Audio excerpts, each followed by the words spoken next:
اعوذ باللہ من الشیطان الرجیم بسم اللہ الرحمن الرحیم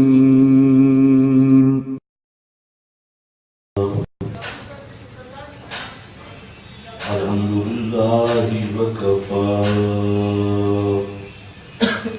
والصلاة والسلام علی سید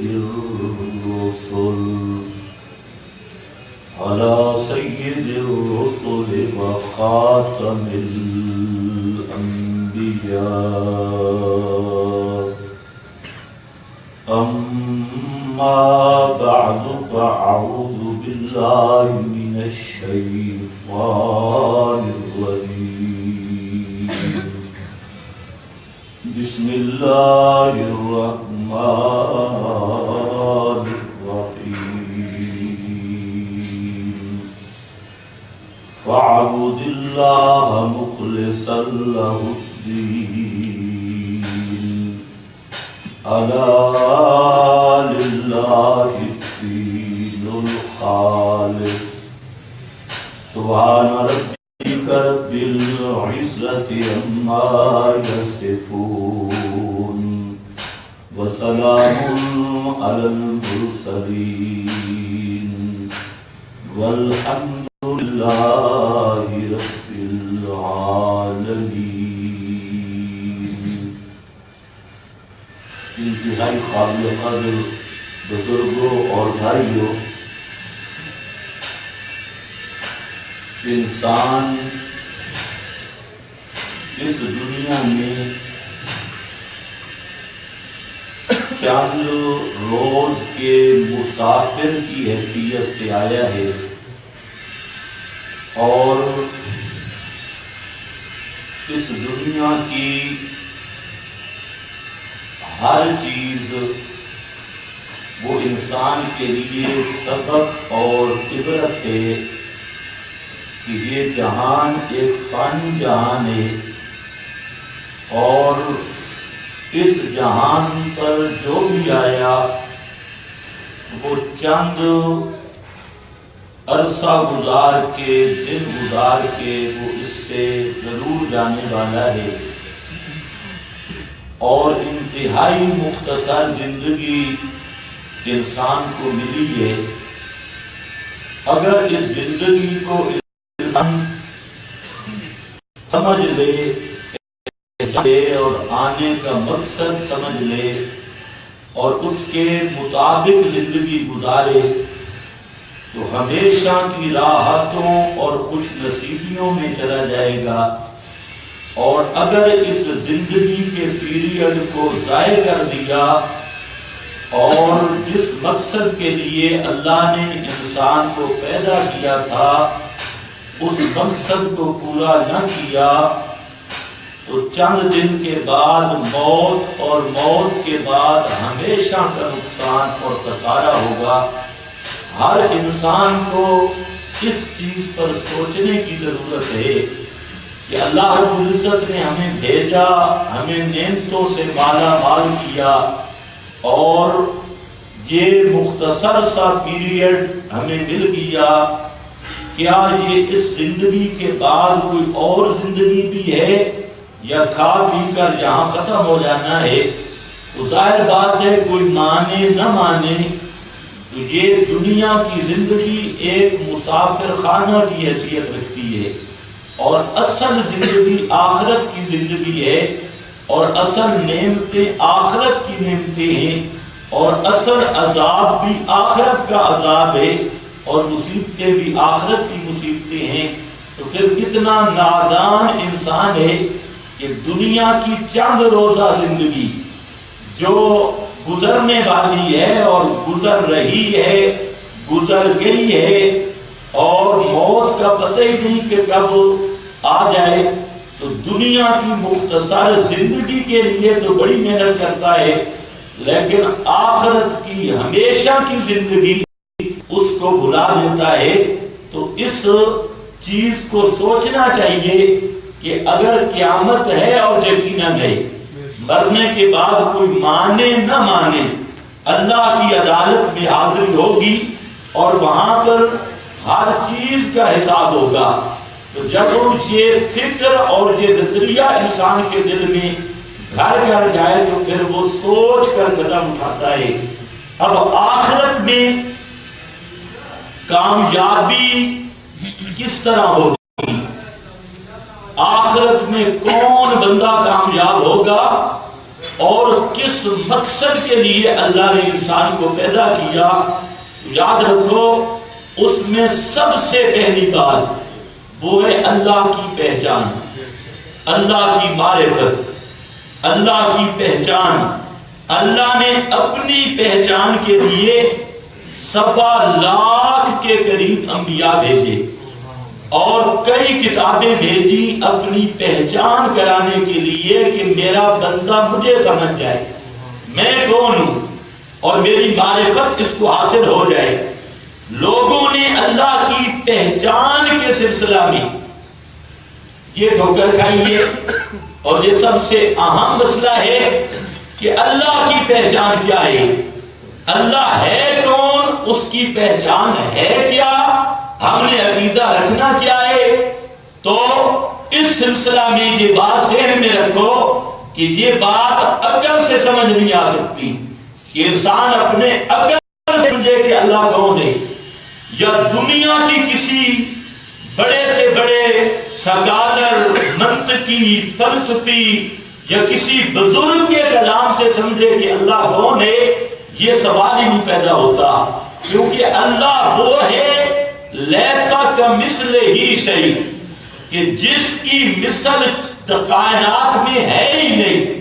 وہ بے مثل ذات ہے اور وہ واجب الوجود ذات ہے اور مخلوق ساری ممکن الوجود ہے اور اس کا عقل قاصر، اس کا علم ناقص، اس کی سوچ اور وچار یہ محدود.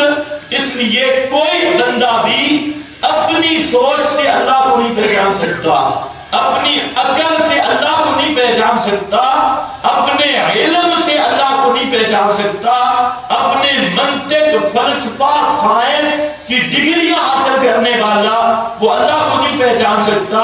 آپ نے سنا ہوگا کہ لوگ دعویٰ کرتے ہیں کہ ہم چاند پہ پہنچ گئے اور ہم نے بڑی ترقی کر لی دنیاوی علوم میں، لیکن انہوں نے اللہ کو نہیں پہچانا. اللہ کی پہچان اگر ہوتی ہے تو اللہ نے خود ذکر کیا ہے فَاسْأَلْ بِهِ خَبِيرًا کہ لوگوں مجھے پہچاننا چاہتے ہو تو پھر آؤ میری پہچان کرانے والی کتاب وہ صرف قرآن ہے.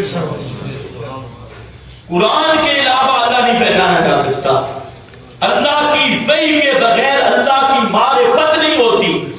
اللہ کون ہے اور اللہ رب العزت کی شان کیا ہے، عظمت کیا ہے، اللہ کی بڑائی کیا ہے، اللہ کا بندے پہ حد کیا ہے اور اللہ کیا چاہتا ہے، یہ کسی مولوی کی کتاب سے آپ کو نہیں مل سکتا، کسی پیر کی کتاب سے نہیں مل سکتا اور کسی محدث، مفسر یا کسی بزرگ کے اقوال سے نہیں مل سکتا.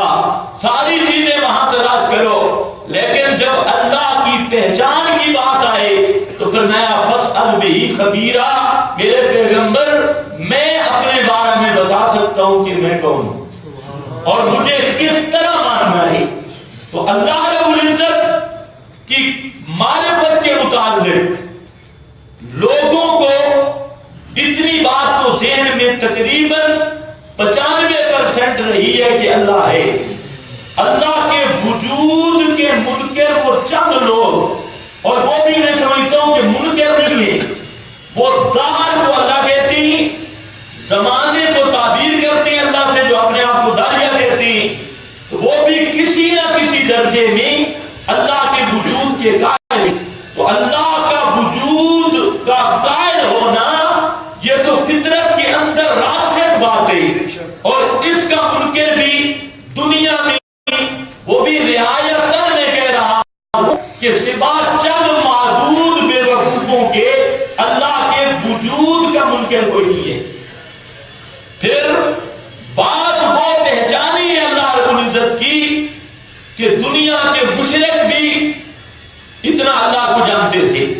پہچان تھی. نبی کریم صلی اللہ علیہ وسلم نے جس معاشرہ میں اللہ کی پہچان کروائی اور اللہ رب العزت کی معرفت کا درس دیا, اللہ کا تعارف پیش کیا, اس معاشرے کے مشرکین وہ اتنا جانتے تھے کہ اللہ ہے, اللہ خالق ہے, اللہ مالک ہے, اللہ رازق ہے. یہ مشرکین عرب یہ سمجھتے تھے اور مانتے تھے. خود قرآن کریم نے کئی مقام میں یہ مسئلہ بیان کیا. گزشتہ درس میں بھی میں نے اشارتاً یہ بات کی تھی اور ہمارے بعض بھائیوں کو غصہ بھی آیا. غصہ نہیں نہ کیا کرو, قرآن دیکھا کرو. اگر قرآن سے ہٹ کے میں بات کروں تو آپ مجھے پکڑیں اور آپ کا حق بنتا ہے آپ مجھ سے پوچھیں, لیکن یہ مسئلہ قرآن میں ہے. اللہ نے فرمایا کہ وَلَئِن سَأَلْتَهُم مَّنْ خَلَقَ السَّمَاوَاتِ وَالْأَرْضَ, میرے پیغمبر ان مکہ کے مشرکوں سے پوچھو جو آپ کے دشمن بھی ہیں اور آپ کے مد مقابل بھی ہیں, ان سے پوچھو کہ خالق کون ہے, آسمان زمین کو پیدا کرنے والا کون ہے. لَيَقُولُنَّ اللَّهُ, تو ابو جہل کہے گا اللہ. بے شک مکہ کے مشرک اتنا پہچانتے تھے کہ اللہ خالق ہے, اللہ ہے اور اللہ خالق ہے. دوسرا مسئلہ رازق ہونے کی پہچان. مکہ کا مشرک پہچانتا تھا کہ اللہ رازق ہے اور کوئی رازق نہیں, رازق صرف اللہ ہے. اتنی پہچان وہ بھی مانتے تھے. لیکن سوچنے کی بات ہے, قرآن نے فتویٰ یہ دیا کہ یہ اللہ سے جائز ہے. انہوں نے اللہ کو نہیں پہچانا اور اسی جرم کی وجہ سے وہ جہنم میں جائیں گے, اللہ کی معرفت نہ ہونے کی وجہ سے. تو آخر وہ کون سی معرفت ہے کہ جس کے عدم علم کی بنیاد پہ, نہ جاننے کی بنیاد پہ ابو جہل جہنم میں جا رہا ہے. حضرت ابو جہل کی پوری جماعت تھی, وہ داڑیاں رکھتے اور اس کو حضرت ابراہیم کی سنت کہتے, مونچھوں کو کاٹتے تھے اور اس کو حضرت ابراہیم کی سنت کہتے تھے. اور وہ مکہ کے مشرک کعبۃ اللہ, آپ علماء سے سنتے ہیں کہ ایک من بنا للہ مسجدا بنى اللہ لہ بیتا فی الجنہ, کہ جس نے ایک مسجد تعمیر کی اللہ اس کا گھر جنت میں بنائے گا, جنت میں تعمیر کرے گا. اور یہ تو عام مسجد کی بات ہے, ابو جہل نے کعبہ تعمیر کیا, کعبۃ اللہ تعمیر کیا. اور پھر آپ کے لیے حاجی حضرات زمزم کا پانی لاتے ہیں, کتنے پیار سے پیتے ہیں اور پینا بھی چاہیے. نبی کریم صلی اللہ علیہ وسلم نے ارشاد فرمایا ہے کہ زمزم جس نیت سے پیا جائے اور زمزم پیتے وقت جو دعا کی جائے اللہ قبول فرماتے ہیں. یہ اس پانی کی شان ہے. نبی کریم صلی اللہ علیہ وسلم کا جب شک صدر ہوا, آپ کا سینہ مبارک کھولا گیا تو ہر چیز جنت سے آئی, اوزار جنت سے آئے, لیکن جس پانی سے دھویا گیا وہ زمزم کا پانی تھا. معلوم ہوتا ہے کہ زمزم کے پانی اللہ کو بڑا ہو گئے, بڑا پیارا ہے. ابو جہل اور یہ حضرات زمزم حاجیوں کو پلاتے تھے اور یہ اس کے ٹھیکیدار تھے, زمزم کے ٹھیکیدار. اور کعبۃ اللہ یہ وہ اللہ کا گھر ہے جس پر نظر کرنا بھی عبادت ہے, جس کو دیکھنا بھی عبادت ہے. ابو جہل نے وہ کعبۃ اللہ تعمیر کیا لیکن پھر بھی جہنم میں کیا. آخر اس کو غلطی کہاں سے لگی یہ بات سمجھنے والی ہے. وہ یہ کہتا تھا کہ اللہ خالق ہے, وہ یہ مانتا تھا کہ اللہ رازق ہے. سورہ یونس سے قرآن کریم نے ذکر کیا, قل من یرزقکم من السماء والارض, میرے پیغمبر ان سے پوچھو وہ کون ہستی ہے یرزقکم من السماء والارض, جو آسمان اور زمین سے تمہیں روزیاں دیتا ہے, رزق کا انتظام کرتا ہے, وہ ہے کون؟ امن یملک السمع والابصار, وہ کون ہے جو کانوں کا مالک ہے, آنکھوں کا مالک ہے, کانوں میں سننے کی صلاحیت رکھی, آنکھوں میں دیکھنے کی قوت رکھی. اور فرمایا من یخرج الحی من جو زندہ سے مردے کو نکالتا ہے، مردہ سے زندہ کو نکالتا ہے۔ وَمَن يُدَبِّرُ الْأَمْرَ، اور وہ کون ہے جو اس کائنات کی تدبیریں کرتا ہے؟ کوئی تخت پہ، کوئی تختے پہ کوئی ہنس رہا ہے، کوئی رو رہا ہے، کسی کے ہاں خوشیاں ہو رہی ہیں، کسی کے ہاں ماتم ہو رہے ہیں، کوئی کس حالت میں ہے، کوئی دکھ میں، کوئی سکھ میں، یہ سارے کام کرنے والا کون؟ تو ابو جہل کی پارٹی جواب دے گی فَسَيَقُولُونَ اللَّهُ، کہ یہ کام کرنے والا کون ہے؟ اللہ ہی ہے۔ بے شک۔ لیکن سوال ہے کہ قرآن نے ان پہ فتویٰ دیا کہ یہ اللہ کو نہیں پہچانتے، اور پیغمبر نے جب اللہ کا تعارف پیش کیا، اللہ کی پہچان کرانا چاہیے، تو سارے لوگ دشمن بن گئے، یہ ماننے کے باوجود اللہ خالق، اللہ مالک، اللہ رازق۔ اور یہ بھی قرآن میں کل من بِیَدِهِ ملکوت کل شیء، من بِیَدِهِ ملکوت کل شیء۔ میرے پیغمبر ان سے پوچھو اس کائنات کا مالک کون ہے؟ تو یہ ابو جہل کہتا ہے مالک بھی اللہ۔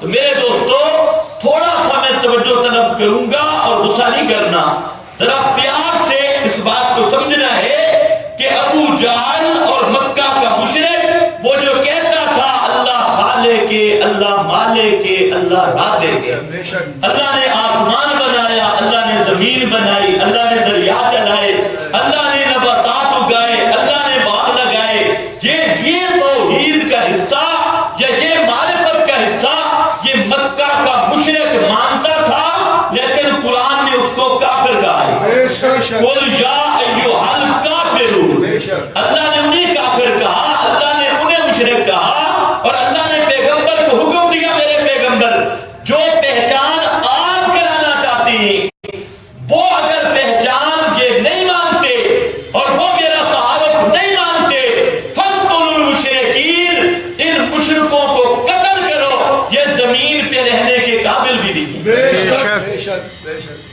اب وہ معرفت کیا تھی، پہچان کیا تھی؟ یہ جو پہچان ہے جس ذہن میں رکھ لو کہ دنیا کا ہر مشرک مانتا رہا کہ اللہ خالق ہے، اللہ مالک ہے، اللہ رازق ہے، اللہ نے آسمان بنایا، زمین بنائی۔ یہ وہ مسئلہ ہے کہ دنیا کے سارے مشرک یہ مانتے رہے، لیکن اللہ کے نبیوں کا کام کہاں سے شروع ہوا؟ اس سے تھوڑا سا آگے ہو کر شروع ہوا، نبیوں والا کام اس سے آگے شروع ہوا۔ آج کئی ہمارے دوست لوگوں کو دھوکہ دیتے ہیں کہ ہمارا کام نبیوں والا ہے۔ نہ میرا بھائی، تیری خیر خواہی کے لیے خدا کی قسم کسی سے ضد نہیں، اس لیے میں بیان کر رہا ہوں کہ تیری بھی آخرت بن جائے، میری بھی آخرت بن جائے، اور اللہ کے محبوب والا مسئلہ تیرے ذہن میں بھی آ جائے۔ ہماری دعوت اور دعوت قرآن نے جو معرفت پیش کی اور پہچان پیش کی وہ اللہ تجھے سمجھنے کی توفیق عطا فرمائے۔ تو اب یہاں ایک نقطہ سمجھنا ہوگا، وہ نقطہ یہ ہے کہ اللہ کے محبوب کیا تعارف پیش کرنا چاہتے تھے اور مکہ کے مشرکوں میں کیا ڈیفیکٹ تھا، ان کا کیا جھگڑا تھا۔ تو یاد رکھ لو، موٹی سی بات ہے، مکہ والے مشرک کہتے تھے کہ اللہ براہ راست ہماری نہیں سنتا، جہاں سے دھوکہ لگا، اللہ براہ راست ہماری نہیں سنتا۔ اس لیے اللہ کے جو نیک بندے، مقبول بندے دنیا سے چلے گئے، تو پہلی توڑی تو یہ ہے کہ یہ بندے اوپر سے مرتے ہیں، بچو اندر سے زندہ ہے، ان کی موت اوپر ہوتی ہے، برقع بٹا جاتے ہیں، پردے میں چلے جاتے ہیں، لیکن ہمیں ہماری حالت کو دیکھتے بھی ہیں، ہماری پکار کو سنتے بھی ہیں، اور وہ کہتے ہیں ہم روح سیاہ ہیں، ہم گناہگار ہیں، ہم پکارے ہیں، اور اللہ کی ذات بہت اونچی ہے، اس لیے ہماری براہ راست اللہ نہیں سنتا۔ اللہ سے مانگنا ہو، اللہ کو پکارنا ہو تو ہم جائیں گے حضرت ابراہیم کی قبر پہ، حضرت اسماعیل کی قبر پہ، لات منات عزا کی صورت پہ، اور حضرت عیسیٰ بی بی مریم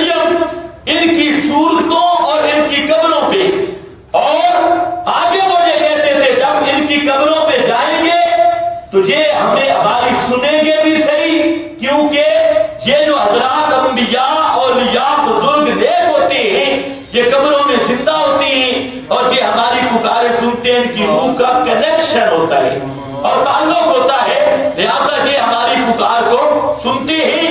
ایک یہ پہلی سیڑھی سن کر کیا کہتے تھے؟ ہؤلاء شفعاؤنا عند اللہ، یہ سورہ یونس ہے، ہؤلاء شفعاؤنا عند اللہ، کہ یہ ہمارے سفارشی ہے اللہ کے ہاں، ہماری ان کے آگے اور ان کی اللہ کے آگے۔ ایک یہ نظریہ تھا۔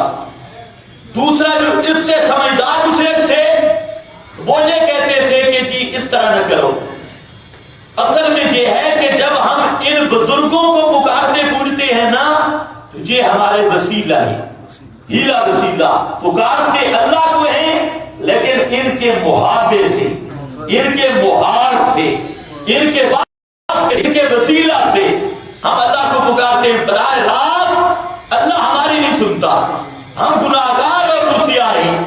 اور ایک تیسری پارٹی تھی، ان کا یہ نظریہ تھا کہ یہ سنے یا نہ سنے اور یہ کام کرے یا نہ کرے، ہم جب ان کے نام کا وظیفہ پڑھتے ہیں نا اور ان کے نام کو جپتے ہیں تو اس وظیفے میں یہ تاثیر ہے کہ ہمارے کام ہو جاتے ہیں۔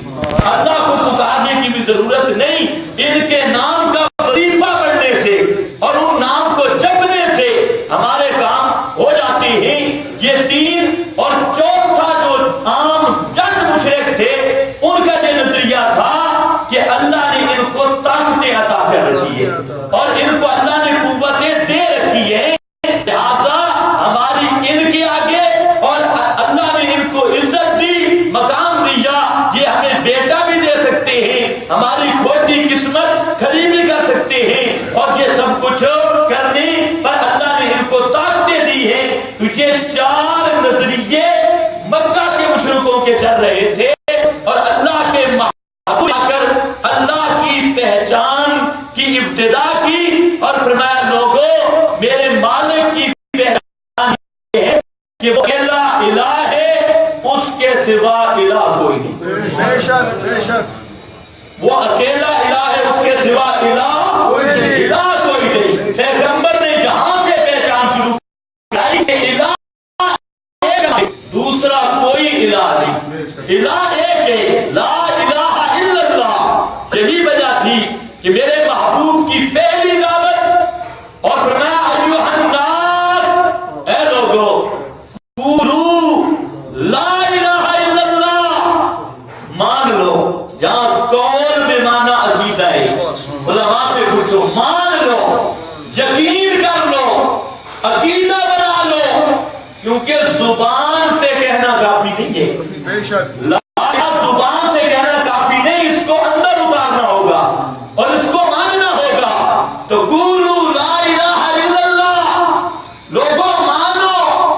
اب دیکھو پہلے دن کی دعوت ہے، علماء سے پوچھو، اور پیغمبر کریم نے پہچان کیوں نہیں کرائی؟ اللہ خالق ہے، اللہ مالک ہے، اللہ رازق ہے، اللہ نے آسمان بنائے، اللہ نے زمین بنائی، یہ تو مکہ کا مشرک مانتا تھا، یہ پہچان کرانا مقصد ہی نہیں تھی۔ اللہ کے محبوب کی محنت شروع ہوتی ہے اور دعوت شروع ہوتی ہے، اور وہ دعوت ہے لا الہ الا اللہ۔ یہ آنے کہ اللہ الہ ہے اور الہ کوئی نہیں، اللہ الہ ہے اور الہ کوئی نہیں۔ تفلحوا، دنیا میں بھی کامیاب ہو جاؤ گے، آخرت میں بھی کامیاب ہے۔ کہ اصل مڈ ڈالا مسئلہ، بنیاد والا مسئلہ پڑھنے کروائی کہ لوگوں کوئی پیغمبر الہ نہیں، کوئی ولی الہ نہیں، کوئی زندہ الہ نہیں، کوئی مردہ الہ نہیں، الہ ایک اللہ ہے، اللہ کے سوا دوسرا الہ کوئی نہیں۔ یہ الوہیت کے عنوان سے، معبودیت کے عنوان سے اس طرز پہ اللہ کی پہچان کہ اللہ اکیلا ہے جو الہ ہے اور اللہ کے سوا کوئی بھی الہ نہیں۔ بے شک بے شک بے شک۔ اب بظاہر تو یہ جملہ بڑا مختصر ہے، اور جب میرے محبوب نے یہ جملہ کہا نا ادھر سے پتھر آنے شروع ہو گئے، پتھر آنے شروع ہو گئے۔ اور یہ لوگ کون تھے؟ جو میرے محبوب کے معتقد تھے، آپ کے حسن و جمال کے قائل تھے، آپ کے عدل و انصاف کے قائل تھے، آپ کو صادق امین کہنے والے تھے، اپنے فیصلوں میں آپ کو اپنا جج ماننے والے تھے، جھگڑوں کا فیصلہ اور جرگوں کا فیصلہ آپ سے کروانے والے تھے، اور میرے محبوب نے اتنا کیوں نہ کہا لا الہ الا اللہ، اللہ کے سوا الہ کوئی نہیں، پہلا پتھر اس بدبخت نے مارا جس نے میلاد کی خوشی کی تھی۔ وہ جو لونڈی کے بارے میں مشہور ہے، لونڈی ابو لہب، اور اس نے کہا تبا لکا یا محمد، اس نے کہا کہ آپ کو بد دعا دی۔ اب میں مترجمہ بھی نہیں کر سکتا، جو نے کہا، اللہ نے اس کا جواب دیا تبت یدا ابی لہب، اس نے کہا تبا لکا یا محمد، اللہ نے فرمایا تبت یدا ابی لہب، جو اس نے لفظ میرے نبی کو کہے اللہ نے وہی لفظ ابو لہب کو کہے، تبت یدا ابی لہب، وہی لفظ۔ تو آخر اس مسئلے میں راز کیا ہے؟ ایسا مسئلہ کہ اس وقت اختلاف شروع ہوا، آج تک اختلاف ہے، آج ہر مسئلہ بیان کرو لوگ خوش ہیں، لیکن اس مسئلے کو بیان کرو تو لوگ فتوے لگاتے ہیں، ناراض ہو جاتے ہیں، بڑے سخت۔ اب میں صرف آپ کو ایک لفظ کا معنی ہوگا، لا کا معنی آپ جانتے ہیں، لا کا معنی نہیں، اللہ کا معنی مگر سوا اللہ، اللہ کا معنی بھی آپ جانتے ہیں۔ اب لفظ کیا رہ گیا؟ الہ۔ الہ کس کو کہتی؟ ایک لفظ میں دو لفظوں میں جھگڑا تھا۔ آج کل لوگ کہتے ہیں نا تھوڑے تھوڑے مسئلوں میں جھگڑا ہے، وہاں پہ ابھی دو لفظوں میں جھگڑا تھا، لیکن ان دو لفظوں کو نہ ماننے کی وجہ سے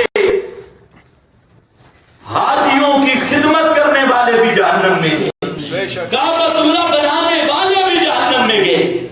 ان دو لفظوں کو نہ ماننے کی وجہ سے میرے پیغمبر کی نعتیں پڑھنے والے اور شیخ ابی طالب کی صحبتیں برداشت کرنے والے اور پیغمبر کے قریبی تعلق دار جنہوں نے یہ دو لفظ نہیں مانے، وہ ساری عبادتیں برباد ہو گئی، سیدھے جہنم میں گئے۔ اور میرے بھائیوں، خدا کی قسم کہہ کے کہتا ہوں، اگر ان دو لفظوں کو نہ سمجھا، عبادت نہیں بنے گی، عبادت لعنت بن جائے گی۔ اللہ کی ہاں کوئی عبادت قبول نہیں ہوگی، نہ حج، نہ زکات، نہ ذکر، نہ اذکار، نہ چلے، نہ 4 مہینے، نہ سال، بیرون، اندرون، ساری محنتیں اللہ نے جہنم میں مار دینی ہے۔ اور فرمایا حبطت اعمالہم فلا نقیم لہم یوم القیامت وزنا، ان کے عملوں کو ایسا برباد کر دوں گا کہ ان کے اعمال کی قیمت بھی نہیں لگے گی، اور تول اور ترازو بھی کہہ نہیں کرتے۔ اللہ کی پہچان والا مسئلہ یہی ہے، قولوا لا الہ الا اللہ، کہہ دو الہ کوئی نہیں الا اللہ، سوا اللہ کے۔ اور پھر مزے کی بات یہ ہے کہ نمازوں کی دعوت بعد بھی تھی، روزے کی دعوت بعد بھی۔ حضرت معاذ میرے پیغمبر کے شاگرد ہیں، یمن کی طرف آپ نے بھیجا، اور صحیح حدیث موجود ہے، فرمایا وہاں پر جائے گا، وہاں مولوی لوگ ہوں گے، پڑھے لکھے لوگ ہوں گے، اہل کتاب ہوں گے، ان کے پاس اپنے نصاب ہوں گے، وہ اپنے نصابوں کی تعلیم کرنے والے ہوں گے، اور اپنی کتابوں ان کے شیخ التورات کی لکھی ہوئی، شیخ الانجیل کی لکھی ہوئی بڑے بڑے مولویوں کی کتابیں ہوں گی۔ ان کو سب سے پہلے دعوت دینی ہے شہادت اللہ الہ الا اللہ۔ فرمایا ان آمنوا، اگر یہ مسئلہ مان لیں پھر ان کو کہنا ہے 5 نمازیں اللہ نے فرض کی ہے، اور اگر یہ مسئلہ نہ مانے، نمازوں کی دعوت نہیں، روزہ نہیں، اعمال محنت بعد میں ہے، عقیدے کی محنت پہلے۔ یہ اصل بات ہے سمجھنے کی۔ آپ اچھا اندازہ کریں، میرے پیغمبر نے 13 سال مکہ میں گزارے، غصہ نہیں کرنا، 13 سال میں روزہ نہیں تھا، حج نہیں تھی، عمرے نہیں تھے، اور نماز بھی نہیں تھی. نماز بھی آخر میں معراج کی رات حکم آیا بالکل آخر ہجرت کے قریب، نماز بھی نہیں تھی. اچھا درود بھی نہیں تھا. درود والی آیت ہے سورۃ الاحزاب میں، اور یہ 6 ہجری کو نازل ہوئی مدینہ منورہ میں. اب ذرا سوچے، نماز روزہ حج جہاد بھی نہیں تھا، جہاد بھی نہیں، نماز نہیں، جہاد نہیں، زکات نہیں، صدقہ نہیں، اور روزہ نہیں، کوئی چیز نہیں. آخر 13 سال میرے پیغمبر نے کس مسئلے پہ محنت کی؟ آج کچھ لوگ کہتے ہیں کہ ہمارے اندر نبی کی ترتیب آ جائے. میں کہتا ہوں لوگوں کو دھوکہ مت دو. پیغمبر کی ترتیب کے تم خود خلاف کرتے ہو. پیغمبر کی ترتیب 13 سال آپ نے کس طرح دی؟ وہ صرف مسئلہ تھا لا الہ الا اللہ، اللہ کی معرفت اور پہچان کا مسئلہ تھا. اور مسئلہ یہی تھا کہ لوگوں الہ اللہ کے سوا کوئی نہیں، الہ صرف اللہ ہے اور کوئی الہ نہیں. اب الہ کا کیا معنی ہے؟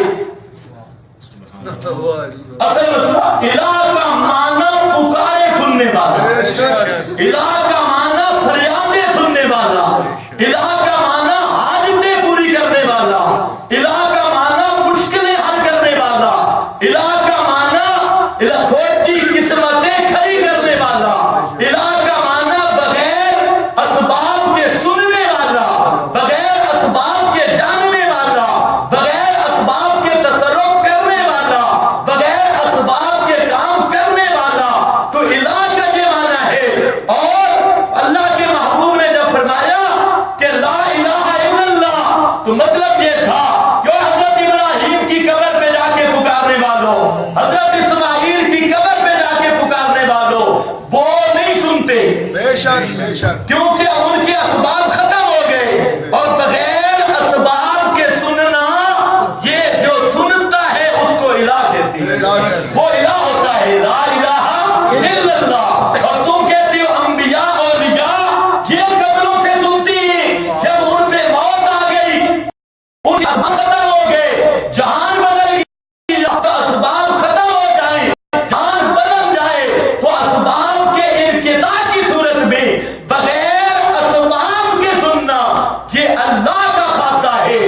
مخلوق سنتی ہے تو اسباب کے ساتھ بے شک بے شک، اسباب اور مرنے والے کے اسباب ختم ہو گئے. تو یہاں سے شروع کیا. اور وہ کہتے زندہ ہی، بے شک، معاذ اللہ، زندہ ہی.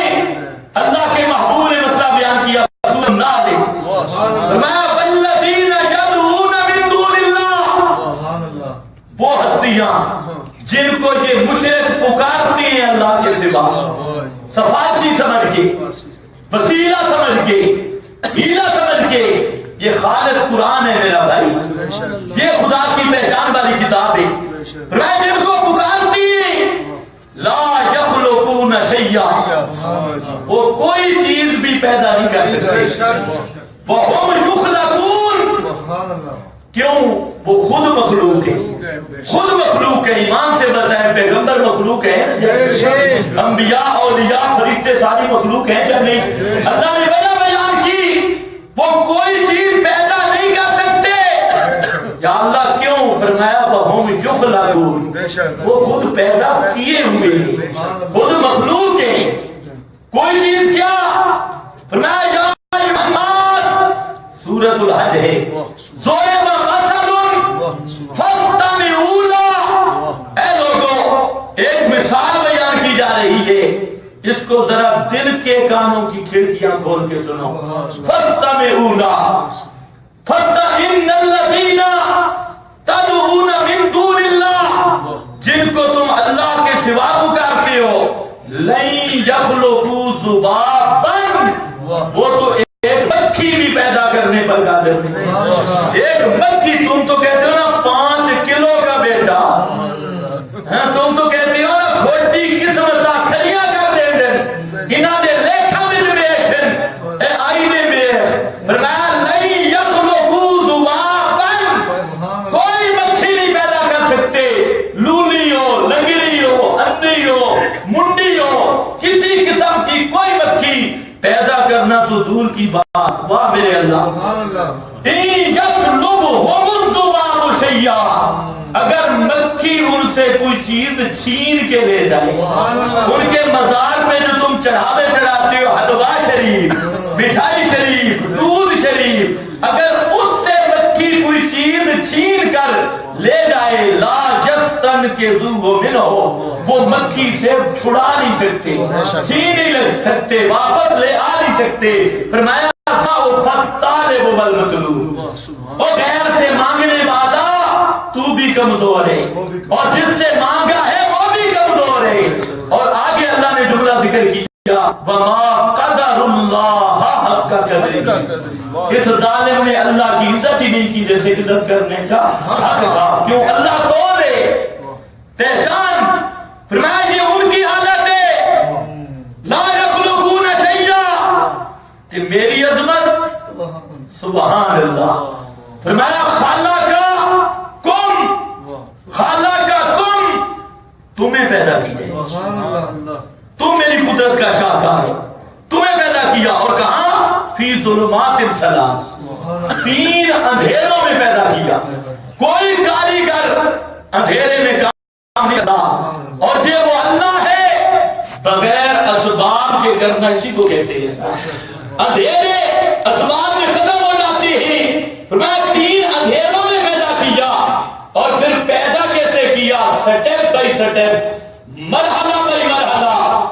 نطفہ کو خون میں بدلا, خون کو لوتھڑے میں بدلا, لوتھڑے کو ہڈیوں میں بدلا, ہڈیوں کو ڈھانچے میں بدلا, ڈھانچے کو ڈھانچے کے اوپر چمڑا گوشت چڑھایا, اس کے اندر 300 سے زائد سپرنگ کیمپ کیے, اور پھر تیری آنکھیں, تیرے کان, ان میں قوت بدیعت کی, ان کے اندر پھر اور انقلاب لایا.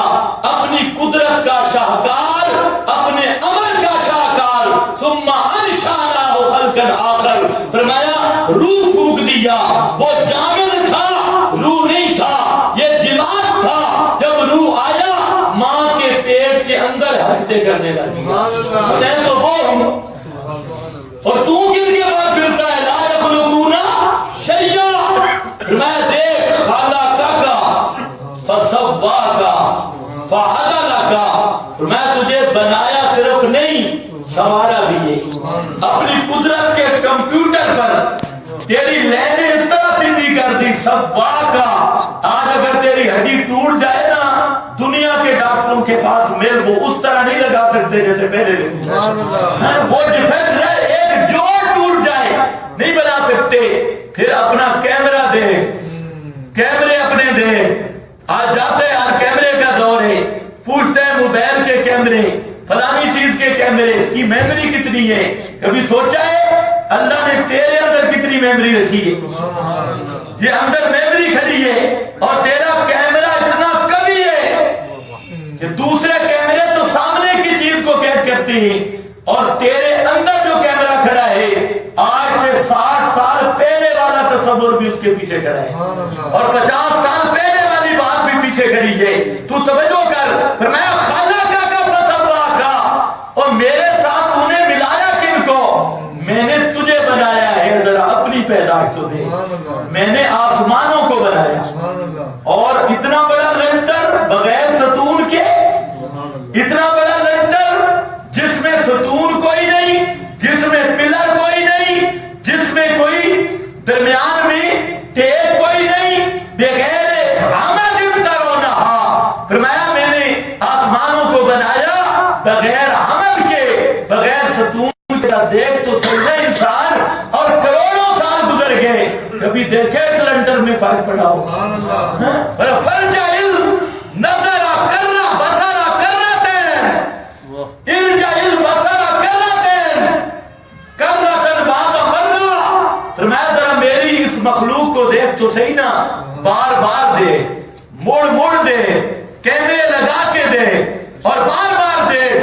کبھی کہیں سے کوئی دراڑ نظر آتی ہے؟ کہیں سے کوئی نقص نظر آتا ہے؟ زمین کو پانی پہ ٹکا دیا, آسمانوں کو بغیر کے کھڑا کر دیا. فرمایا جب یہ پکارنے ہیں تو پھر مان لینا پکار کے لائق میں ہی ہوں، میرے سوا کوئی پکار کے لائق جن کو تو پکارتا ہے، چاہے حضرت محمد مصطفیٰ کی قبر پہ جائے، چاہے حضرت ابراہیم اسماعیل کی قبر پہ جائے، وہ تو لن یخلقوا ذبابا، ایک مکھی پیدا کرنے پر بھی قادر نہیں، پیدا کرنے والا صرف میں ہوں۔ اور فرمایا تو ان کو پکارتا ہے تو ذرا بیٹھ، وہ ہے کون جن کو تو پکارتا ہے؟ اموات غیر احیاء، اموات تو سمجھتا ہے زندہ ہے زمین کے نیچے، اموات غیر احیاء وہ مردہ ہیں زندہ نہیں۔ بے شک یہ خدا کا قرآن ہے، اموات غیر احیاء وہ مردہ ہے زندہ نہیں۔ اور اس مقام پہ سب علماء نے، سب علماء حتیٰ کہ احمد رضا خان جو بریلویوں کا اعلیٰ حضرت ہے وہ بھی مان گیا کہ اس سے مراد انبیاء بھی ہے، اموات غیر احیاء فتاوی رضویہ میں ماننا۔ اسی طرح تفسیر بیان القرآن میں، عثمانی میں، حقانی میں، روح المعانی میں، اور اس کے علاوہ ابو سعود میں اور دیگر حضرات مفسرین صاف لکھتے ہیں کہ انبیاء کو جو پکارتے ہیں وہ بھی اس میں مراد ہے، اولیاء کو جو پکارتے ہیں وہ بھی اس میں مراد ہے۔ اس لیے کہہ رہا ہوں کہ جب مولوی دھوکہ دینا چاہے نا فوراً کہہ دیتے ہیں بت ہیں، بت، یہ پتھر والے بت ہیں، بے حیا باش، بت نہیں، کا عیسیٰ و عزیر، بی بی مریم، حضرت ابراہیم، حضرت اسماعیل، یہ حضرات جن کو اللہ کے نبیوں کو پکارتے ہیں اور یا اللہ کو پکارتے ہیں، ان کے بارے میں فرمایا اموات غیر احیاء، مردہ ہیں زندہ نہیں۔ ایک حضرت عیسیٰ زندہ ہیں، وہ بھی آئیں گے، ان پہ بھی موت آئے گی، وہ بھی اموات کا فرد ہو جائے گے، وہ بھی میت بن جائیں گے۔ فرمایا اموات غیر احیاء۔ اور میری شان کیا ہے؟ اب اللہ کی پہچان کا مسئلہ ہے، مخلوق کو پہچان اور اللہ کو پہچان۔ نبی ہے تب بھی سب بولو اموات، اولیاء ہے سب اموات، جو حیات ہے وہ دوسرے عالم کی ہے، دوسرے جہان کی ہے، برزخ اور جنت کی۔ اس زمین کے اندر اموات وہ مردے ہیں جسم کے اعتبار سے، اموات، اور اللہ کون ہے؟ آیت الکرسی آتی ہے، آیت الکرسی شروع میں پڑھو، اللہ لا الہ الا ہو، ہے نا؟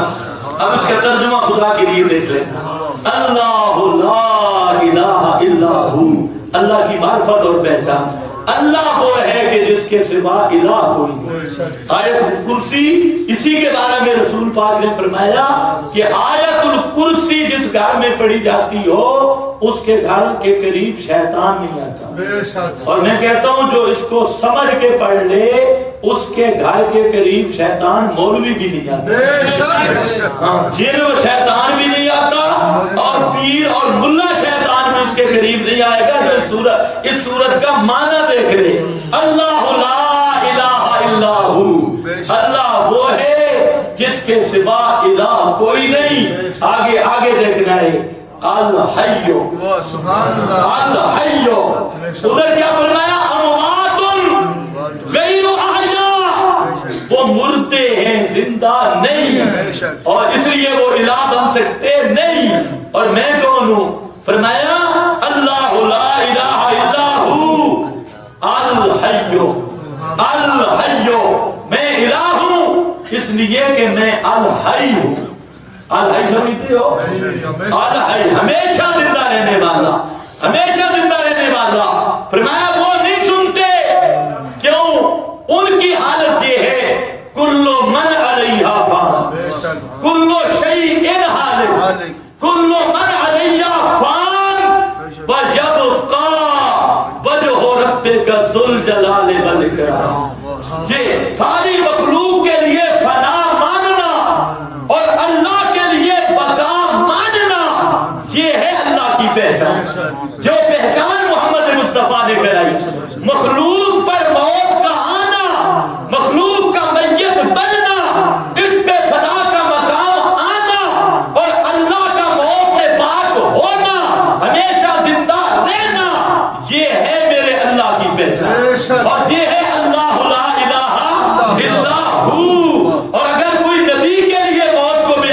سمجھے، ولی کے لیے موت کو بے ادبی سمجھے تو سمجھو وہ لا الہ الا اللہ کا منکر ہے۔ کچھ لوگ کہتے ہیں اتو اتو موت ہے، اوپر اوپر سے ہے بے وقوف جہان کا، اوپر اوپر سے موت ہے، کہتے ہیں اندر اندر سے زندہ ہے، اوپر اوپر سے۔ واہ صدیق اکبر، تجھ پہ اللہ کی کروڑوں رحمتیں ہوں، کیسے مسئلہ کھولا ہے۔ بخاری میں، مسلم میں یہی مسئلہ اللہ کی پہچان والا جب آئے نا تو وہاں پر دو پارٹیاں کھڑی تھی، کچھ لوگ حضرت فاروق اعظم کے سامنے اور کچھ لوگ حضرت عباس کے سامنے۔ آپ پر موت آ گئی، یہ مسئلہ ذرا سننا ہے، ٹائم پر سنو۔ اچھا، تو وہاں پر دو پارٹیاں بن گئی۔ یہ جو کچھ لوگ آج کل جھوٹ بولتے ہیں نا کہ یہ مسئلہ صحابہ کا اختلافی ہے، اب ذرا سنو صحابہ کا اختلاف کیسے ختم ہوا۔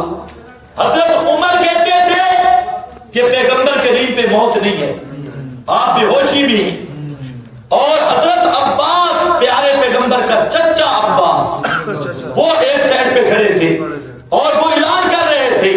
حضرت عباس کا اعلان مسند دارمی میں موجود ہے، مسند دارمی کے ساتھ حضرت عباس اعلان کر رہے تھے اور فرماتے ایھا الناس، اے لوگو، ان محمدن بشر، پکی بات ہے کہ اللہ کے محبوب انسان تھے، بشر تھے۔ یہ کون کہہ رہے ہیں؟ حضرت عباس انسان تھے۔ آج کل تو لوگ کہتے ہیں نبی کو بشر کہنا بے ادبی ہے، کہتے ہیں ان بشر، یہ بشر انسان تھے، وَإِنَّهُ قَدْ مَاتَ، اور اللہ کی قسم اللہ کے نبی پہ موت آ گئی۔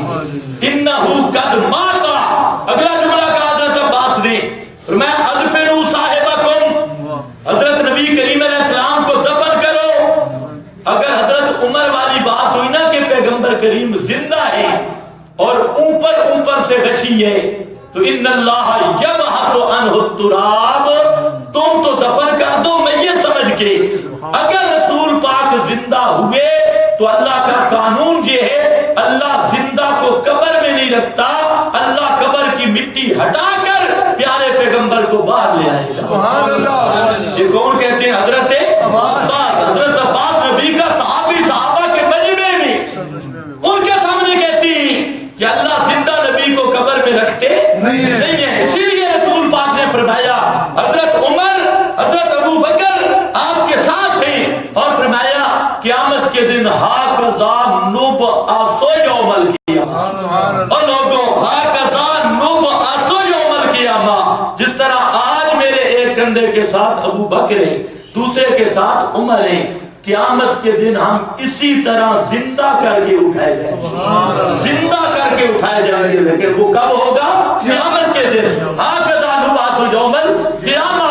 حضرت عباس کی یہ تقریر جاری تھی اور حضرت عمر آپ کی محبت میں اتنے آپ کی محبت کے حال میں تھے، فرما رہے تھے خبردار جس نے کہا محمد مصطفیٰ پہ موت آ گئی میں اسی گردن اتار دوں گا۔ کون ہوتا ہے؟ اللہ کے محبوب اٹھیں گے اور منافقوں کے ہاتھ پاؤں کاٹیں گے، اس لیے آپ پر غشی کی حالت ہے، موت نہیں ہے۔ واہ ابو بکر صدیق رضی اللہ تعالیٰ عنہ آئے، حضرت صدیق کو بتلایا گیا کہ مدینے میں اختلاف ہو گیا ہے، صحابہ کی دو پارٹیاں بن گئی ہیں، ادرک امت محمد، محمد صلی اللہ علیہ وسلم کی امت کو سنبھالو۔ دو پارٹیاں بن گئی ہیں، صدیق اکبر فاروق اعظم کی طرف بھی نہ گئے، حضرت عباس کی طرف بھی نہ گئے، سیدھے ام المومنین کے حجرہ میں گئے۔ سبحان اللہ۔ یہ آپ کی بیٹی کا حجرہ تھا، اور کیا قسمت ہے ام المومنین کی کہ اللہ کے محبوب کی روح مبارک بھی نکلی تو آپ کی گود میں نکلی آپ کے گھر میں، اور کیا شان ہے اس حجرہ کی کہ وہی حجرہ میرے نبی کا مدفن بن گیا قیامت تک کے لیے، اللہ کی رحمتوں کا محل اور محور بن گیا۔ تو بہرحال وہاں حضرت صدیق اکبر پہنچے اور میرے محبوب صلی اللہ علیہ وسلم پر سفید چادر ڈالی ہوئی تھی، یہ بخاری کی حدیث ہے۔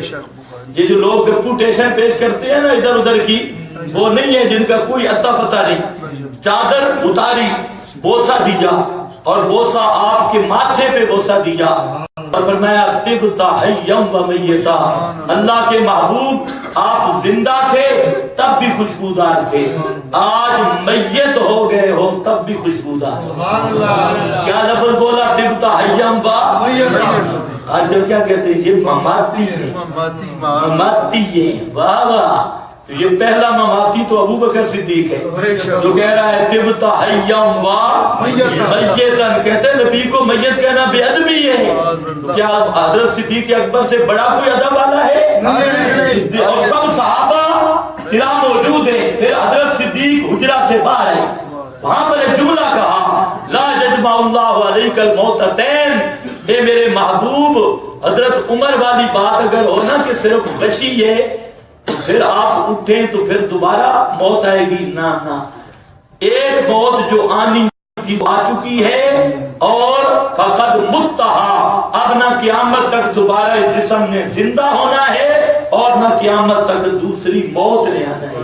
جو موت اللہ نے لکھی تھی وہ موت آ گئی۔ آپ بات تشریف لائے، منبر پہ کھڑے ہوئے، اور یہ پہلا خطبہ تھا ابو بکر صدیق کا، اور کمال کر دیا۔ خطبہ لمبا ہے، میں صرف آپ کو اپنے موضوع کے مطابق بتا رہا ہوں۔ فرماتے ہیں ایھا الناس، او لوگو، حضرت فاروق اعظم کے ہاتھ میں تلوار ہے، گرج رہے، آنکھیں لال سرخ ہو چکی ہے، اور فرماتے ہیں جس نے یہ بات کی، حضرت صدیق نے جرأت کرتے ہوئے ممبر پہ کھڑے ہوئے، اور وہاں جا کر سمجھتے تھے کہ عمر کے غصے کو ٹھنڈا کر سکتا ہے تو وہ خدا کا قرآن ہے۔ تو صدیق نے قرآن پڑھنا شروع کیا، اور قرآن کی آیتیں پڑھی انک میت وانہم میتون، اور آیت پڑھی ما محمد الا رسول قد خلت من قبلہ الرسل افإن مات او قتل، یہ آیتیں پڑھی، اور انک میتون کا معنی اے میرے محبوب آپ بھی اور یہ دوسرے لوگ بھی ایک وقت آنے والا ہے آپ بھی میت بن جائیں گے، یہ بھی میت بن جائیں گے۔ بے شک سبحان اللہ۔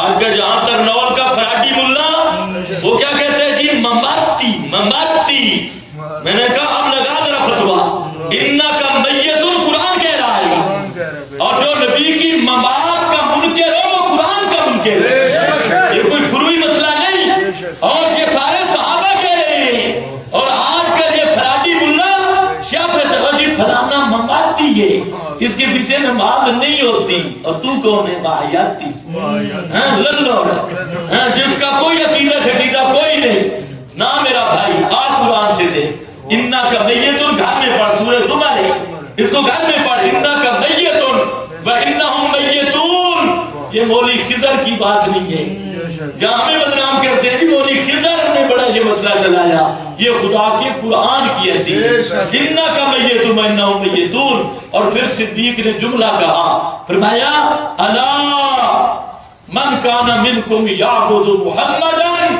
فإن محمدا قد مات، ہائے ہائے ہائے سبحان اللہ، من کان منکم یعبد محمدا، جو تم میں سے محمد کو الہ مانتا تھا، جو تم میں سے محمد کو الہ مانتا تھا، فإن محمد قد مات، پکی بات ہے محمد پہ موت آ گئی ہے۔ یہاں کہا رسول اللہ نبی اللہ، نہ ان محمد الکلمہ، آپ کا نام لیا اور نام لے کر بتایا کہ محمد محمد ہے، الہ نہیں ہے، الہ وہ ہے جو موت سے پاک ہے۔ اور فرمایا من کان منکم یعبد اللہ فإن اللہ حی لا یموت، تم میں سے جو اللہ کو الہ مانتا تھا اس کا الہ زندہ ہے، اس میں کبھی موت نہیں آئے گی۔ یہ جملے صدیق کے منہ سے چمکیلے موتی بن کے نکلے، اور فاروق اعظم کی قوت سماعت سے ٹکرانا تھا، خدا کی قسم بخاری کے لفظ ہیں جسا حضرت فاروق اعظم گھٹنوں کے بعد گر گئے، منہ سے جھاگ شروع ہو گئی اور گھٹنوں کے بل گر گئے۔ وہ پیغمبر کا شاگرد تھا۔ آج کا پاکستانی مولوی ہوتا نا، ہم جب یہ ایسے پڑھتے ہیں آگے من گھڑت روایتیں لاتے ہیں، جی روایت میں آیا ہے من صلی علیہ عند قبری سمیت، جو میری قبر پہ درود درود پڑھے تو میں سنتا ہوں. اور اس کا کبھی راوی بھی دیکھا ہے؟ یہ آئی کہاں سے؟ اس کو 35 محدثین نے کہا یہ رسول اللہ پہ جھوٹ ہے. اور اس کا راوی محمد بن مروان قطر کذاب شیعہ رافضی مردود ملعون وہ راوی ہے. اب اس شیعہ کی مان کر خدا کے قرآن کو چھوڑ دو گے؟ ایک شیعہ راوی کی گپ مان کر. اور آج کا ملا آگے سے فوراً پڑھتا ہے الانبیاء احیاء فی قبورہم ہے، نبی قبروں میں زندہ ہوتی ہے. اور خدا تجھے سمجھ دے قبریں زندہ کے لیے نہیں ہوتی، قبریں مردوں کے لیے ہوتی. زندہ قبر میں نہیں رہ سکتا اور مردہ باہر نہیں رہ سکتا. قرآن سے نہیں پوچھتا الم نجعل کفاتا احیاء و امواتا ظاہرها للاحیاء و بطنها للاموات. اللہ نے فرمایا زمین کے میں نے 2 حصے کر دیے. ایک زمین کی پیٹھ ہے، اس پہ زندہ رہتے ہیں. ایک زمین کا پیٹ اور قبر ہے، اس میں اموات اور مردے رہتے ہیں. قبر مردے کی جگہ ہے، وہاں زندوں کی جگہ نہیں. تو کہاں وہاں حضرت فاروق اعظم نے کوئی روایت نہیں پیش کی کیونکہ روایتیں بعد میں گھڑی گئی. صحابہ کے وہم و گمان میں بھی نہیں تھا. تو حضرت صدیق اکبر کا جو خطبہ سن کر حضرت عمر کہتے ہیں رحم اللہ ابا بکر اور ابو بکر تیرے ہوتے خدا دیا رحمتا ہوگا، مجھ پہ خدا کی رحمت ہو. مجھے تو جو محسوس ہوا کہ یہ ایسے اب آ رہی ہے، مجھ سے بھول گئی تھی پتہ ہی نہیں. پھر فاروق اعظم نے منبر پہ تقریر کی اور تقریر میں فرمایا کہ جو صدیق نے تقریر کی ہے یہی تقریر حق ہے. اور ان محمدن قد مات، اللہ کے رسول پہ موت آ گئی ہے. آپ انسان تھے اور آپ پہ بھی موت آ گئی ہے. تو پھر وہاں بخاری کے لفظ ہیں جب صدیق کا خطبہ ختم ہوا مدینے کی گلیوں میں ہر صحابی کی زبان پہ یہ جملہ تھا انک میت و انہم میتون. ہر صحابی یہ پڑھ رہا تھا انک میت و انہم میتون. تو یہ صحابہ کا سب سے پہلا اجماع ہے جو ممات النبی پہ واقع ہوا. بے شک کس پر واقع ہوا؟ ممات النبی پہ. اور تو جو حیات دنیا بھی کہتا ہے اس پر کسی ایک صحابی کا قول پیش کر تابعی کا تبع تابعی کا 4 اماموں میں سے کسی امام کا وہ قول کہیں نہیں مل سکتا. تو میرا بھائی قرآن اور فہم صحابہ کو چھوڑ کے جہنم نہ جا. الہ کو سمجھ، الہ وہ ہے جو مرنے سے پاک ہے اور اس کے علاوہ کوئی مرنے سے پاک نہیں. حاکم مومن نے ذکر کیا او بل حیو لا الہ الا ہو فادعوہ مخلصین لہ الدین. جہاں آیت الکرسی میں اللہ لا الہ الا ہو الحیو بعد میں ذکر کیا، حاکم مومن میں او بل حیو لا الہ الا ہو لا الہ الا ہو کو بعد میں الحی کو پہلے ذکر کیا. فرمایا ہمیشہ زندہ رہنے والا وہ ہے، اس کے سوا کوئی نہیں. تو پھر مان لینا یہی مانا ہے الہ کا. الہ بھی وہ ہے اس کے سوا جس میں موت آ جائے وہ الہ بن سکتا نہیں ہے. اور الہ وہ ہوتا ہے جس پہ موت نہیں آتی. اس لیے فادعوہ ہو پھر اسی کو پکارو، اسی کو حاجتوں میں پکارو. جن کو تم پکارتے ہو وہ زندہ نہیں، وہ کہتے ہیں یہ زندہ ہے. آج بھی کہتے ہیں کہ پکے ابو جہل کی نسل ہے. کوئی نسل کوئی روریات نہیں، کوئی نسل نہیں. جو عقیدہ ابو جہل کا تھا بے عین ہی ان کا نظریہ ہے. جو عقیدہ یہودیوں کا تھا بے عین ہی وہ نظریہ ہے. پیغمبر کی دعوت کے خلاف، پیغمبر کے مشن کے خلاف. آج کل تو کہتے ہیں کہ مردے کو نلا رہے تھے تو مردہ انگوٹھے سے پکڑ گئے. واہ واہ. ادھر ترنول میں ایک پیر ہے، اس کے تو خرافات وغیرہ توبہ توبہ مماتی پہ نبی پہ موت آ گئی. توبہ توبہ استغفر اللہ. حضرت میں نے کہا ظالمہ تو مجھے بتا کیا صحابہ نے زندہ نبی کو دفن کیا تھا؟ اگر صحابہ نے زندہ نبی کو دفن کیا تو یہ پیر ہمارے حوالے کر دو، اس کو ہم کا زندہ دفن کرتے. اگر تم اپنے زندہ پیر کو دفن نہیں کرتے اور صدیق اپنے زندہ نبی کو دفن کیسے کرتا ہے؟ اور نبی بھی وہ جس نے مشرکین اپنی بیٹیوں کو زندہ دفن کرتے تھے اور میرے پیغمبر نے اس کو بھی کفر قرار دے دیا. جو بیٹیوں کو زندہ دفن کرے وہ کافر، اور جو زندہ نبی کو دفن کرے وہ مسلمان رہے گا۔ اور یہ کہتے ہو کہ صحابہ نے زندہ نبی کو دفن کیا، پھر تو کسی ایک صحابی کا بھی ایمان سلامت، ایمان پہ ایمان نہیں رہتا، ایمان بچتا نہیں ہے۔ اس لیے ماننا پڑے گا جو صدیق نے کہا ہے۔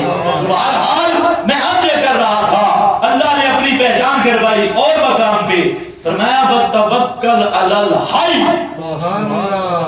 وَتَوَكَّلْ عَلَى الْحَيِّ۔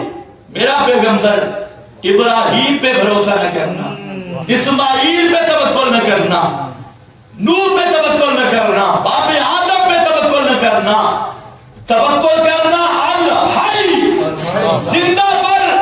یا اللہ زندہ تو جبریل بھی ہے، زندہ تو صحابہ بھی، زندہ تو علی بھی ہے، اس وقت زندہ تھے نہیں، زندہ تو علی بھی ہے۔ تو یہ الحی سے کیا مراد؟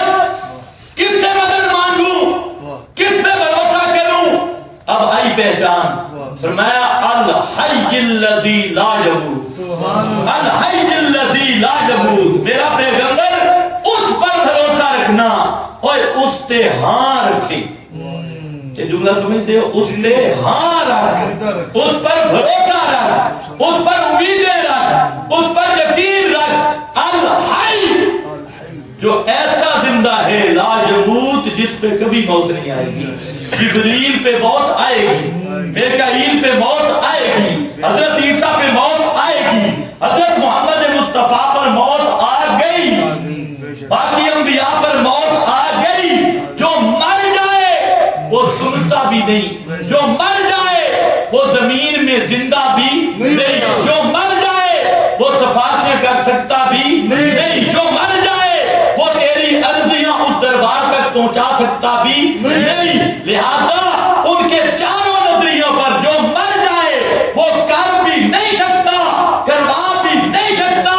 اس لیے فرمایا کہ اللہ ہے، اور جب بھی پکارا کرو فَادْعُوا اللَّهَ مُخْلِصِينَ لَهُ الدِّينَ۔ اللہ کی پہچان ہی یہ ہے کہ اکیلا مشکل کشا، اکیلا حاجت روا، اکیلا کھوٹی قسمتیں کھڑی کرنے والا، اکیلا پکارے سننے والا، یہ اللہ کی صفتیں ہیں۔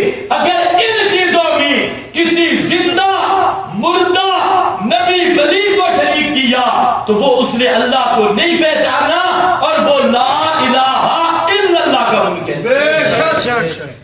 اور جو لا الہ الا اللہ کا منکر ہے وہ مسلمان ہوگا؟ نہیں، تم بتاؤ۔ تم تو آج کل بہت، ایک مولوی صاحب کہہ رہا تھا جس نے زندگی میں ایک دفعہ بھی کہا نا اللہ، وہ بھی جنت میں جائے گا۔ ہے بھائی مانا ابو جہل کہتا تھا اللہ، ابھی آپ نے سنا تو ابو جہل جنت میں جائے گا۔ ہندو بھی کہتے ہیں اللہ، وہ جنت میں جائیں گے۔ سکھ بھی کہتے ہیں اللہ، یہودی بھی کہتے ہیں اللہ۔ تو آج کل تو ایسے انٹرنیشنل مبلغ نکلے کہتے ہیں جنت کو اتنا چھوٹا نہ کرو، جنت کو تھوڑا بڑا کرو، اس کے اندر ہندو بھی جائے، سکھ بھی جائے، مجوسی بھی جائے۔ اللہ تمہیں سمجھ دے، جنت میں وہ جائے گا جو میرے محمد مصطفیٰ کا سچا غلام ہوگا اور میرے نبی کا مسئلہ مانے گا۔ تو میں عرض یہ کر رہا تھا کہ اللہ کی پہچان کیا ہے میرا بھائی؟ اللہ کی پہچان ہے تو اللہ کی سنتا ہے، انہو هو السمیع انک انت السمیع، اور ان ربی لسمیع الدعاء، ان ربی لسمیع الدعاء، پکارے سننے والا۔ اگر یہ عقیدہ رکھا کسی نبی ولی کے بارے کہ قبر پر یا دور سے وہ میری پکار کو سنتا ہے، مرنے کے بعد بھی یا دوری میں یا حجاب کثیر میں وہ میری پکار کو سنتا ہے، یہ بندہ لا الہ کا منکر ہے۔ اور اسی طرح حاجتیں پوری کرنا، ان یمسسک اللہ بضر فلا کاشف لہ الا ہو وان یردک بخیر فلا راد لفضلہ، مصیبتیں دور کرنا اور بیماریاں ٹالنا یہ اللہ کا خاصہ ہے۔ اگر یہ عقیدہ کسی زندہ کے بارے میں رکھا، ایسے لوگ زندہ کے بارے میں رکھتے نہیں ہیں، آج کل زندہ کے بارے میں وہ تعویذوں والی سرکار آج کل زندہ کے بارے میں ہے، ویسے رکھتے مردوں کے بارے میں ہے، زندہ کے بارے میں مانے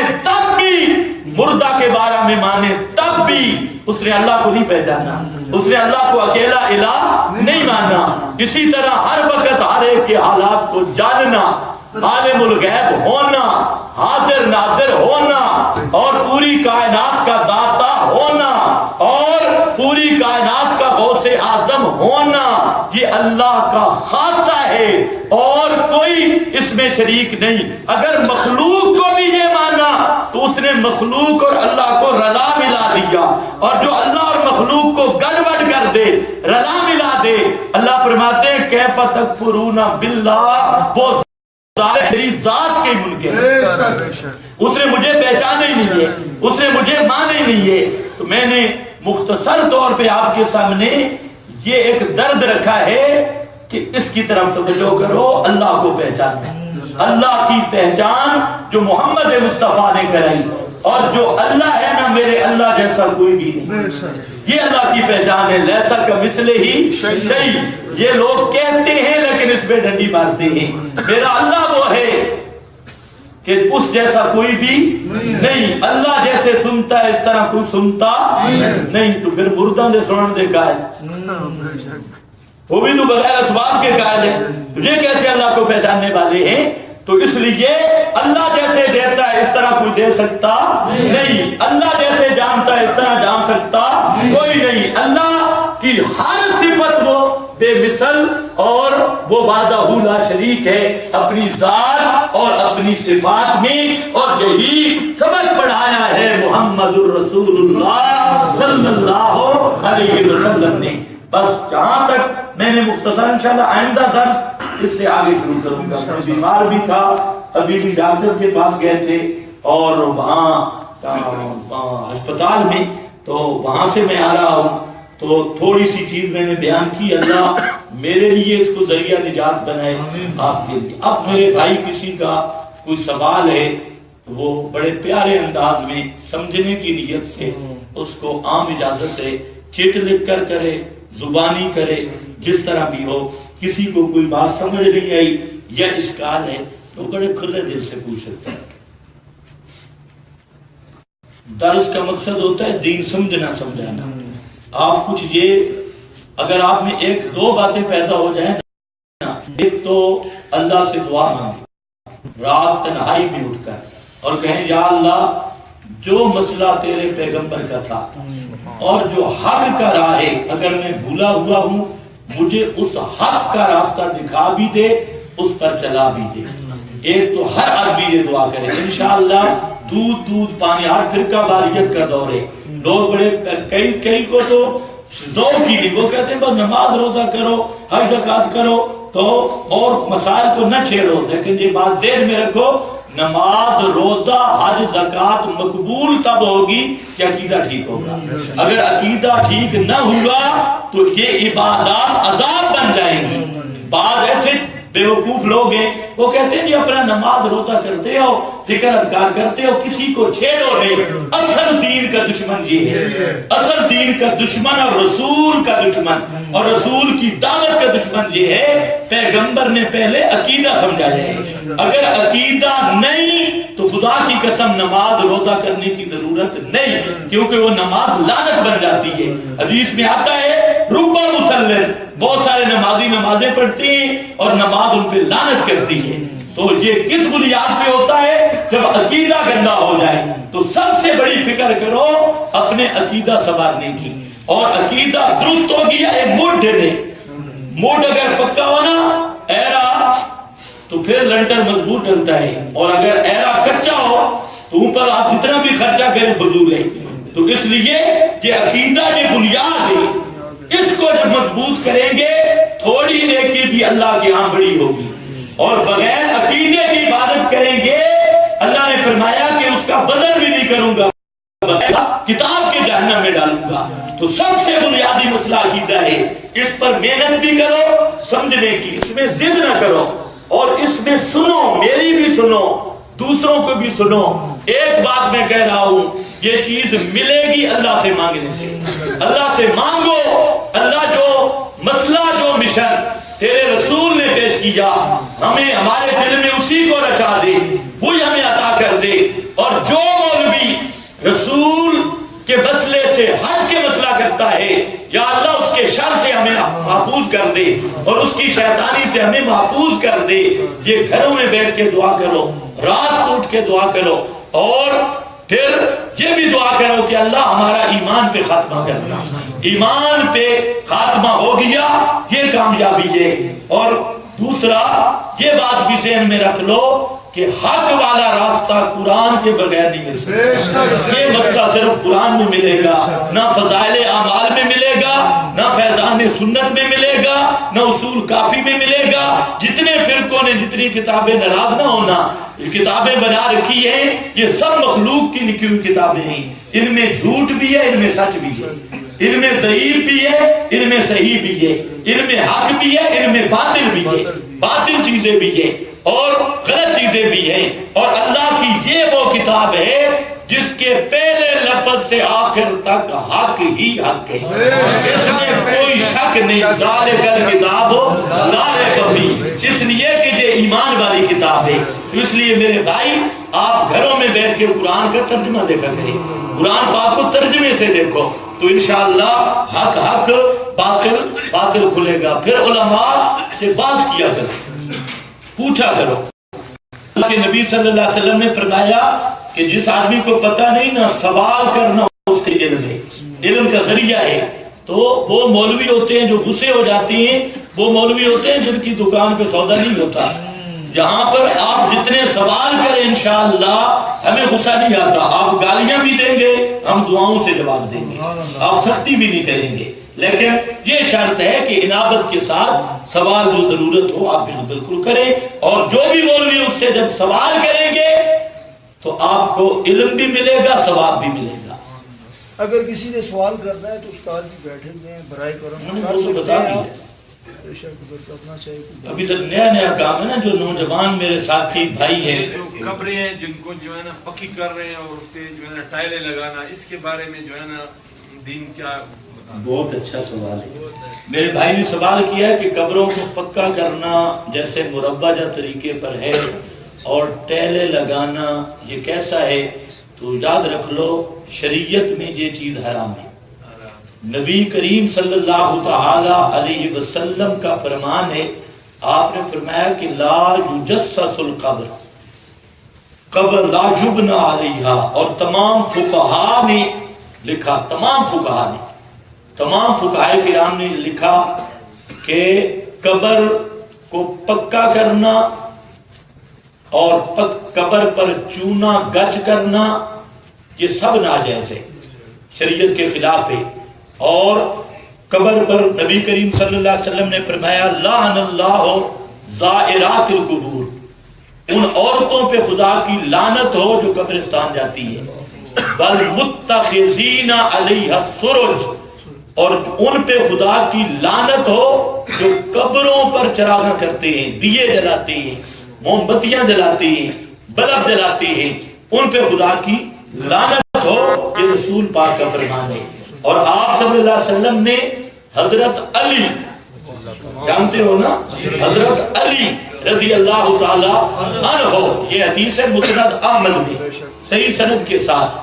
تو حضرت علی کو آپ نے یہ عہدہ دیا تھا, آپ نے صحابہ کو کئی عہدے دیے تھے, حضرت علی کو یہ عہدہ دیا اور یہ منصب یہ ڈیوٹی دی کہ لا تدا قبرا مشرفا, کہ جہاں پر بھی دیکھنا ایک بالش سے اونچی قبر, ایک ہاتھ سے اونچی قبر, سب بیٹھا ہو اس کو گرا دے, اس کو زمین کے برابر کر دے. اور اس محکمے کے کمانڈر ان چیف حضرت علی تھے. اور حضرت علی رضی اللہ تعالی عنہ نے اپنے فوجی جنرل کمانڈر ان چیف اس کو سپیشل حکم دیا اور اسے یہ کہا کہ اللہ کے رسول نے مجھے فرمایا کہ یہ جو اونچی قبریں ہیں ان کو گرا دے. جس ڈیوٹی پہ رسول پاک نے مجھے معمول کیا اس ڈیوٹی پر میں علی تجھے معمول کر رہا ہوں, تم نے بھی یہی کرنی ہے. تو شرعاً قبر کو پکا کرنا ناجائز ہے, اس پہ چونا گچ ناجائز ہے. قبر سادہ ہو اور جتنی قبر سے مٹی نکلی ہے اتنی مٹی اس کو ڈالو اور قبر کی کوہانی شکل دو, چورس بھی نہیں, یہ یہ کوہان جیسے اونٹ کا کوہان کی شکل ہوتی ہے، اس طرح کوہانی شکل دو اور اس پہ کنکر وغیرہ ڈال دو، کنکر وغیرہ ڈال دو، اور تازہ اگر قبر ہے تو خطرہ ہے کھلنے وغیرہ کا تو اس پر بیری یا کسی چیز کے کانٹے دار چیز ڈال سکتے ہیں، لیکن ثواب سمجھ کے نہیں، حفاظت کے لیے، حفاظت۔ باقی قبر کچی ہونا یہ سنت ہے۔ خود رسول پاک صلی اللہ علیہ وسلم کی قبر مبارک، اس کے بارے میں جس آدمی نے دیکھی ہے، پہلے تو دیکھی بڑے لوگ، ایک آدمی ایک دو آدمی ہے جو صحابہ کے بعد آپ کی قبر دیکھا، کیونکہ آپ کی قبر ہے ام المومنین کے حجرہ کے اندر، اور وہ جو قبر مبارک ہے اس کے ارد گرد 5 دیواریں ہیں۔ آپ نے دعا کی تھی اللہ میری قبر کو مشرکوں سے بچانا، تو اللہ نے وہ دعا قبول کی ہے، تو آپ کی قبر تک جا ہی کوئی نہیں سکتا۔ جو جاتے ہیں روزے تک جاتے ہیں، اور قبر یہ جو لوگ آپ کو بتاتے ہیں ہم قبر تک گئے، جھوٹ بولتے ہیں۔ میں جب وہاں گیا تو وہ جو مدینہ منورہ مسجد نبی اس جگہ کا انچارج ہے، ہماری ان سے ملاقات ہوئی، تو میں نے اس سے پوچھا تو اس نے کہا کہ عمر بن عبدالعزیز کی دیوار کے اس کا دروازے کوئی نہیں ہے، اور آپ کی قبر ہم نے بھی نہیں دیکھی جو وہاں صفائی پہ مامور ہے۔ تو ایک آدمی نے دیکھی ہے، وہ کہتا ہے کہ آپ کی قبر بھی کچی تھی اور ان پر وہ یہ کنکر چھوٹے چھوٹے پڑے ہوئے تھے، اور سارے صحابہ اور اسلام میں سنت یہی ہے کہ قبر کچی ہو اور سادہ ہو، اس پر کنکر ڈال لو، اور ہاں اگر قبر کہیں پھٹی ہے تو اس کی مرمت کر دو، مٹی ڈال۔ جی یہ استاد جی جو عقیدے کو سمجھ جائے اور اس کے بعد پھر وہ بدعتی اور مشرک کے پیچھے نماز پڑھے تو اس کے لیے کیا؟ یہ تو بہت بڑی بدبختی ہے۔ دیکھیں جب عقیدہ سمجھ آ گیا، یا تو سمجھ نہ ہو، مشرک اور بدعتی کی نماز نہیں ہے، اور مشرک اور بدعتی کو امام بنانا یہ ایمان نہیں ہے، یہ نفاق ہے۔ اگر ایک آدمی مسئلہ سمجھ گیا، میں کہتا ہوں کہ جس کو مسئلہ سمجھ آ گیا وہ کبھی مشرک کے پیچھے نہیں پڑے گا، بدعتی کے پیچھے نہیں۔ یہ پڑھتا ہوا ہے جس کو مسئلہ سمجھ نہیں آیا، اس کی گھنٹی تک کیا ہے، اندر نہیں اترا۔ اگر اندر مسئلہ اتر جائے نا، تم تو کہتے ہو نا نمازوں کی باتیں، تو وہ مسئلہ نہیں سنا کہ حضرت ابو سفیان اس وقت تک حضرت نہیں تھے، مشرکین کے سردار تھے، اور بیٹی کو ملنے گئے، بیٹی کو، اور بیٹی نے باپ کے نیچے سے بستر کھینچ لیا، اور تم مشرکوں کے پیچھے نمازیں پڑھتے ہو، بستر کھینچ لیا، فرمایا تو پلیت ہے، پلیت پاک بستر پہ نہیں بیٹھ سکتا۔ تو مشرک نرا پلیت ہے، اس کی اپنی نماز نہیں، تو اس کے پیچھے آپ کی نماز کیسے ہوگی؟ اچھا آپ بتائیں، امام بے وضو آپ کی نماز ہو جائے گی؟ نہیں ہوگی۔ امام پلیت تو اس پر غسل واجب ہو، تمہاری نماز ہو جائے گی؟ تو مشرک کے پیچھے جو مشرک نرا گند ہے، یہ جو امام بے وضو ہے یہ ایک لوٹے سے پاک ہو سکتا ہے، ایک لوٹے سے اس کی طہارت ہو سکتی ہے، اور مشرک پر 7 سمندر بہا دو، خدا کی قسم جب تک شرک نہ چھوڑے تب بھی پلیت ہے۔ انما المشرکون نجس، تو ایک امام جو بے وضو ہے ایک لوٹے سے پاک ہو سکتا ہے، اس کے پیچھے تم پڑھنے کے لیے تیار نہیں۔ ابھی میں امام کو کہتا ہوں اعلان کر میرا وضو نہیں ہے، آج بغیر وضو کے پڑھ لیتے، میں دیکھتا ہوں کتنے بندے نماز پڑھتے ہیں، یہاں پر تو آپ کے کوئی حرج نہیں ہے، تو بڑی بے حیائی نہیں مشرک اور بدعتی کے پیچھے نماز پڑھنا، دراصل اس بندے میں ایمان نہیں ہے۔ اگر ایمان ہو تو مشرک اور بدعتی کو کبھی آدمی امام نہیں بنا سکتا، اور نماز اس کے پیچھے ضائع نہیں کر سکتا۔ اکثر لوگ ہمارے ایسے ہیں کہ وہ جب اپنے وڈیرے سے ملتے ہیں ان کے ہاتھ چومتے ہیں، یہ جائز ہے کیا اسلام میں؟ یہ جو مروجہ طریقہ ہے نا چومنے چاٹنے کا، یہ اسلام میں ناجائز ہے، اور اب اس میں غلو ہو گیا ہے۔ البتہ پیغمبر کے لیے یہ جائز تھا کہ بعض صحابہ نے آپ کے ہاتھ کو بوسہ دیا، اور عرب میں یہ ایک مسئلہ ہے ہاتھ کو بوسہ دینا یا سلام کی جگہ پہ ماتھے کو بوسہ دینا، لیکن ہمارے اس معاشرے میں اس چیز کے مفاسد کثیر ہیں، اس لیے علماء نے اس سے منع کیا ہے۔ ہاں بھی اور کچھ میرا بھائی یہ دین پوچھنے سے آتا ہے. خیر ایک دن نماز تھوڑی سی لیٹ ہو تو غصہ نہ کرنا. ہاں نماز پہلے یہ تیاری کر لیا کرو کہ ہماری نماز قبول ہو جائے اور بغیر عقیدے کے نہیں ہوگی.